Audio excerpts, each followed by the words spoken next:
இருக்கு, யாராவது போனாலோ வந்தாலோ ஒரு பெரிய பாதிப்பை ஏற்படுத்துவதே கிடையாது.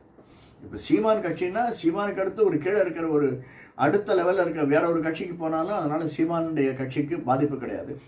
அதே மாதிரி தமாகவிலையும் அடுத்த லெவலில் இருக்கவங்க வெளியில் போனால் பாதிப்பு கிடையாது.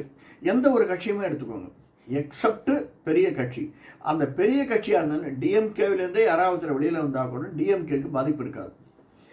ஏன்னா அந்த கட்சி தலைவனையும் அந்த சிம்பலையும் நம்பி தான் இருக்க வழிய மெஜாரிட்டி அந்த கட்சி கீழே நிற்கக்கூடிய எம்பியோ எம்எல்ஏயோ தனி மனிதன் நம்பி ஒரு கட்சி இல்லை. அதை நாம் ரொம்ப புரிஞ்சுக்கணும்.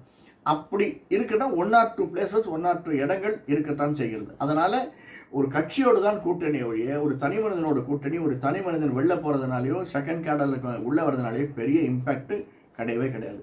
அப்படி நம்ம பார்த்தோம்னா பிஎம்கேவுக்காக அதிகமாக எதிர்பார்த்து காத்திருக்கக்கூடியதாகத்தான் இன்றைக்கு